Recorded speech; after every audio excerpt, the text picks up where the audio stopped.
Hey everyone, it's Cosmin, and today I'm showing you how I make my chocolate and coconut bounty-inspired entremet, a square mirror black cake built around coconut, semi-sweet chocolate, and a melting center, entirely without added sugar.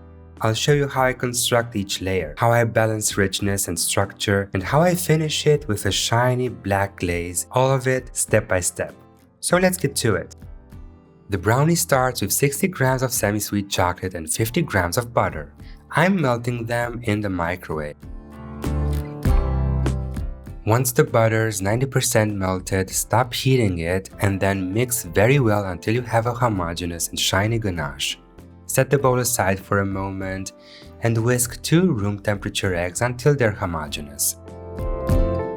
As soon as you have that, add 30 grams of erythritol and 30 grams of xylitol all at once and mix very well without beating. And after about 2 minutes, you can add the still lukewarm ganache. And now mix this in until you have a homogeneous mixture. In a separate bowl, I'm combining 15 grams of almond flour, 10 grams of cake flour, a quarter of a teaspoon of vanilla powder, and a tiny pinch of salt. And I'm adding all dry ingredients at once to the chocolate mixture. Continue mixing with the whisk until the batter is homogeneous, and then take a silicone spatula to scrape the side and bottom of the bowl. This is an 18 cm square silicone mold, and I'm pouring the brownie batter into it. And there's no need to grease or dust it. Now, to level the batter and get most of the air out, tap the mold against your work surface for a couple of times. Bake the brownie at 150 Celsius for 20 minutes with the fan on in a preheated oven and then let it cool down to room temperature in the mold. It'll shrink a little, and that's to be expected. Now, to get it out, cover the mold with a serving platter and flip it. The cake simply falls onto it. And there's our flat, dense brownie that will be the base of this entremet. Because I want even and symmetrical layers inside the entremet, I'm cutting a 16 cm square out of it.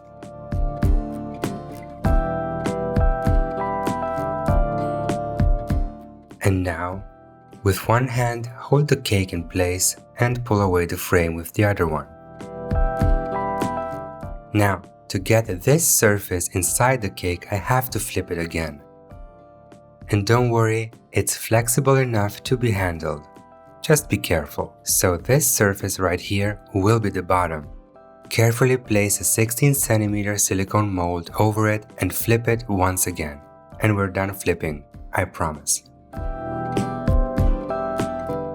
And there it is, the even, flat surface facing you. Very gently press it into the corners to make sure it's leveled. And now, wipe away the crumbs with a damp napkin. Let the cake sit in the fridge for a few minutes until we make the coconut layer. Here I have 100 grams of coconut flakes, and I'm adding 100 grams of condensed milk to them. Mix these ingredients together until all of the coconut flakes have been hydrated and there's no more visible liquid. Get the brownie out of the fridge and spread the coconut flakes over it. At first, level them loosely without pressing.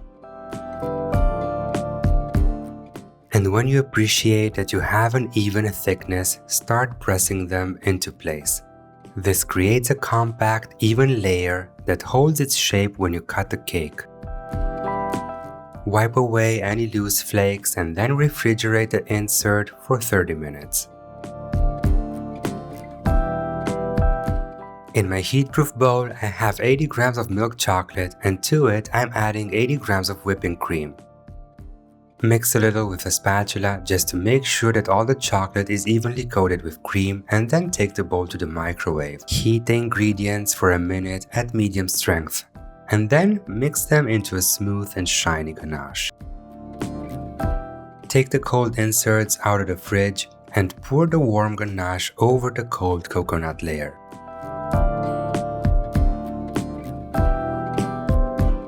Tilt the mold to make sure that the chocolate reaches into the corners Gently remove any air from the surface and let it set in the fridge for 30 minutes. Then freeze the inserts for 4 hours. Put 2 gelatin sheets in ice-cold water and let them sit. In my bowl, I have 250 grams of very cold whipping cream that I am whipping by hand to a very soft peak. It's very important that the cream remains pourable. When you have this consistency, set the bowl aside. In my heat-proof bowl, I have 200 grams of whipping cream and to it I'm adding 20 grams of xylitol. Give these a little mix and then heat the cream in the microwave. Mix very well to dissolve the xylitol, and when the thermometer reads 60 degrees Celsius, it's time to add the hydrated gelatin. Squeeze out the excess water from the gelatin sheets and add them to the warm cream. Mix very well. Now set the warm cream aside and gradually melt 150 grams of semi-sweet chocolate in the microwave. And of course, if you don't have a microwave oven, simply use a water bath. For me, it's more convenient like this. Stir the chocolate after each interval, and when it's completely melted, it's time to add the warm cream to it. It's very important that these ingredients are at similar temperatures, or else the gelatin would start to set. Now stir continuously until you have a smooth and shiny ganache. How beautiful is that? However, the chocolate is still too warm for the cream, so I'm adding about a third of the semi-whipped cream to the chocolate and I'm mixing it in until it's homogeneous. And for that, I prefer to use the whisk, of course without whipping. And at this point, the chocolate mixture is cool enough to take the semi-whipped cream without melting it. I prefer to continue whisking until the mixture is homogeneous, and I only then skip to a silicone spatula to scrape the sides and bottom of the bowl. And this is how you make a ganache-based dark chocolate mousse. You could pour this mousse into glasses and serve it as a standalone dessert. And now it's finally time to assemble the entremet. So get your frozen inserts out of the freezer and prepare an 18 cm square silicone mold. Pour this beautiful mousse into it. Use the spatula to push the mousse into the corners and against the walls of the mold. Then, to make sure there really isn't any air trapped, tap the mold against the work surface for a couple of times. Use a toothpick to pop any air bubbles that might have risen to the surface. Now remove the frozen inserts from the smaller mold. Carefully and with a steady hand, place the frozen inserts, brownie facing you, right in the center of the chocolate mousse. Center it and then very gently press it down until the mousse and the brownie are at the same level. Use a small offset spatula to remove any excess mousse.